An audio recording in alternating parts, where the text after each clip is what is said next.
Hey, Salvador Braverman here. Welcome back to the Crowdfunding Demystified YouTube channel. And today we're talking about video tips for your WeFunder campaign. How do you make sure you have a great pitch video there so you can transition people who just come to that page and want to become an investor? We're covering that in today's YouTube video.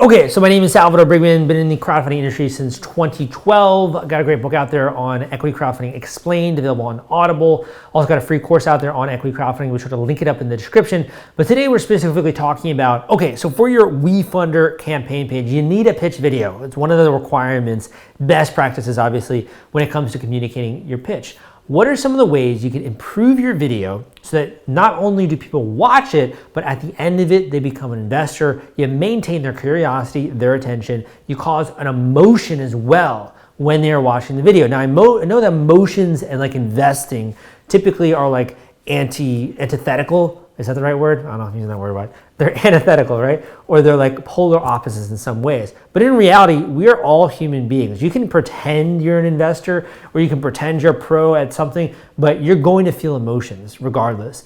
And video is a powerful way as a marketer to stroke some of those emotions in order to create curiosity, excitement, anticipation, urgency, all those dark arts, right, of marketing. And I kind of want to just share with you a few tactics and tips in this video as to how to do it. Kind of no nonsense, going to keep it very plain. I hope you like it. So the first tip is right now, if you were to look and to review a lot of the video footage on WeFunder, I would describe it as kind of low tier or very basic in the way of a video. And this is, to me, traditional when it comes to online marketing. So you think about, for example, Kickstarter, right? Or Indiegogo. When you first started to look at those campaigns back in the day, you know, back in 2011, 2012, etc., they were very basic videos. It's only as time progressed and more people started hiring marketers like myself and other people out there that the videos became really great, right?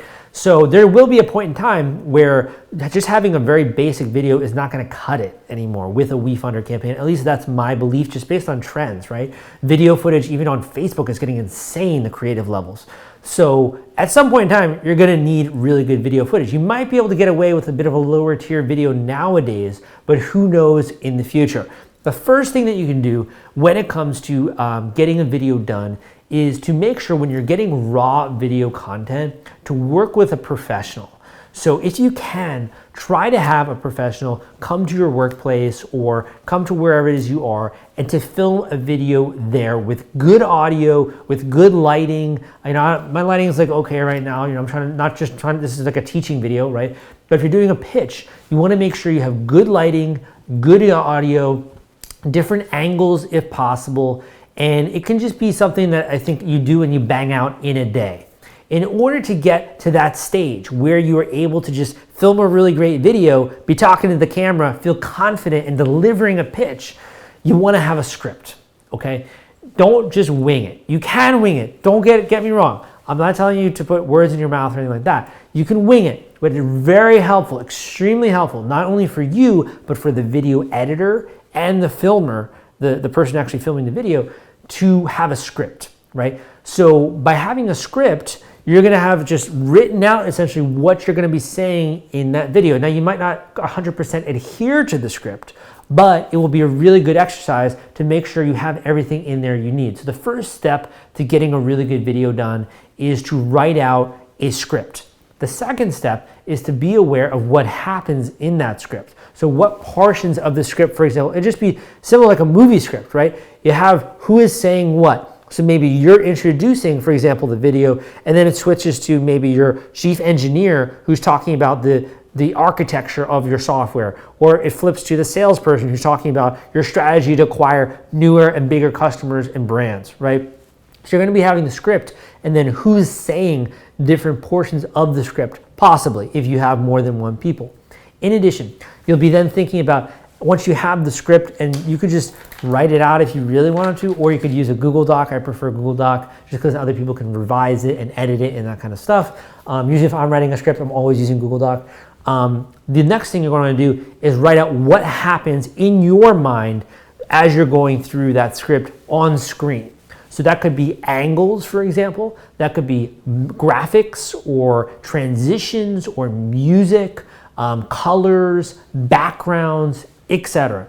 For example, if you have, let's just say, a tool that is used for, like, I don't know, auto shows or used with cars, you might want to have portions of that script filmed in a garage or near a nice looking car, right? Try to associate some of the things if you can. Or if it's about restaurants, maybe you want to have it in a kitchen, right? Or you want to have it in a restaurant. You want to kind of play with the background environment to incorporate that, if you can, into the video. Doesn't necessarily have to be the case, but it will be useful. And in addition, if you don't want to have the core filming location, incorporating that some of the stuff, you can have the videographer take some B-roll, what's called, or background footage, where let's just say that you have a new tool that you've invented, or like I don't know, a new drone or a new robotic arm of something like that. You can have him taking video footage of that robotic arm and someone using it, and then when you're talking, he's going to interpose the video of the robotic arm on top of you talking while you're talking about it. And that helps to maintain attention, because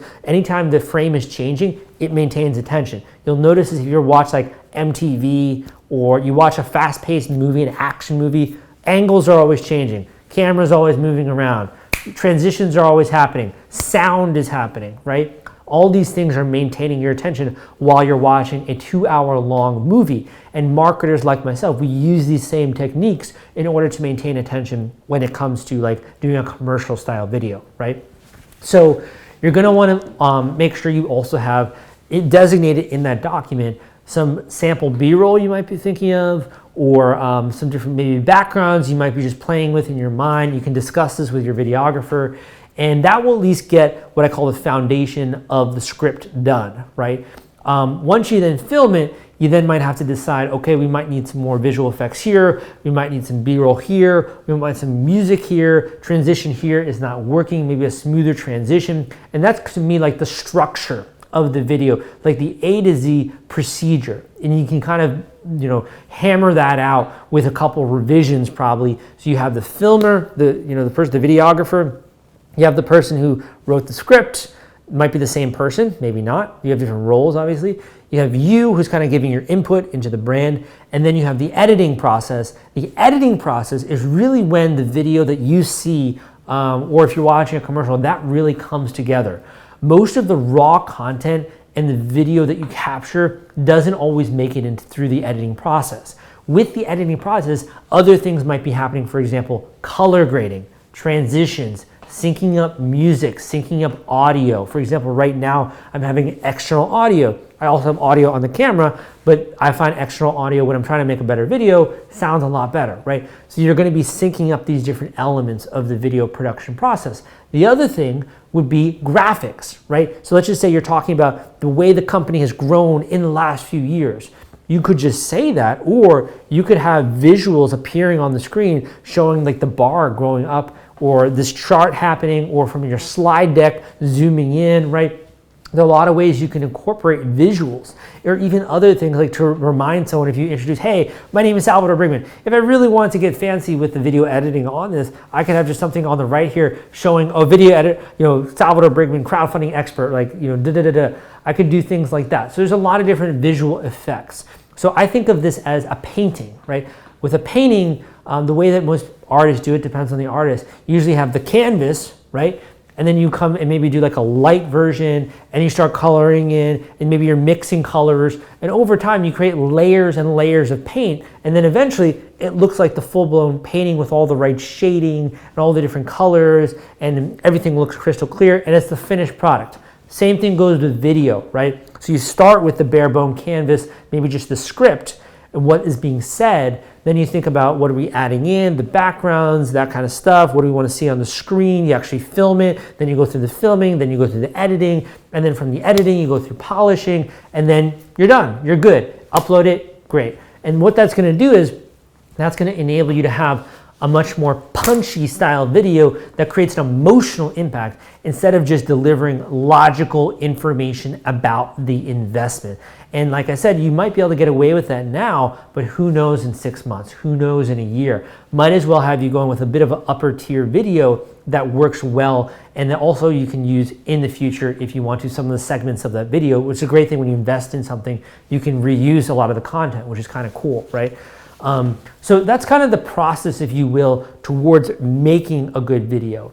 Want to take all the stress out of fulfilling your Kickstarter rewards? Fulfillment is the turnkey solution that puts product delivery on autopilot. The Top Campaigns uses trusted high-tech provider to store, package, and ship their products. Focus on growing your business. Leave shipping to the experts. Don't wait. Get a custom quote from Fulfillment today. Link in the description. I'm going to give you, just as a takeaway, some of the checklist items that I would recommend including and thinking about in the video. So I like to use checklists, standard operating procedures, workflows, flow charts, that kind of stuff to organize a lot of my work. So in terms of checklists, you probably want to write this down. First one would be making sure good lighting, background, what is the background? How does that set the stage from a marketing choice angle? B-roll, what is the B-roll that you're capturing in order to demonstrate some of the concepts you might be talking about, or demonstrate the product, the software, the team you're discussing, that kind of stuff. Visual effects could be writing on the screen, graphics that are appearing on the screen, different things that are happening there, transitions. These are some of the things they're going to be talking about in the checklist item, as well as music and how that syncs up with transitions, or how that will sync up in the intros in order to create a certain feel around the video. And finally, I would say colors. So colors could be in line with your brand. It could be a color gradient depending on the emotion that you want to create in the viewer. And finally, just making sure that you're hitting the major points that you need to, and having some kind of a CTA, a call to action at the end of the video. What do you want these people to do who are viewers of your WeFunder video? So I hope that was useful. Hope that was helpful. There are so many styles of videos out there. You could, for example, have a green screen with stuff appearing behind you. You could have more of a talking head style video with different angles, and then intersposing that with B-roll and stuff like that. I've seen other explainer videos. I've seen many different types of videos. If I had to pick, I do think that seeing a founder does lend a lot of confidence. I wouldn't say it's 100% necessary, though. I have seen lots of videos that were successful that are very short and that don't even talk very much from the founder, right? So there's a lot. You want to look into your category, and you want to look in what's worked well from other people on WeFunder. But those are just some of the high-level things you can consider incorporating into your video. If you want more content like this, go and join my free course on equity crowdfunding. Go and check out my website, crowdcrux.com. I also have a killer podcast I did with the team at WeFunder that you can listen to learn more about best practices. Hope you enjoyed this video. My name is Salvador Brigman, trying to bring to you more teachings, tactics, and tips when it comes to accelerating your growth and your progress as a founder, and hopefully in a bit of a fun way, a flavorful way, and a little bit more low-key, I think, than a lot of the other stuffy kind of videos you might find out there. So hope you liked it. Give me a comment if you did, and I'll see you next time.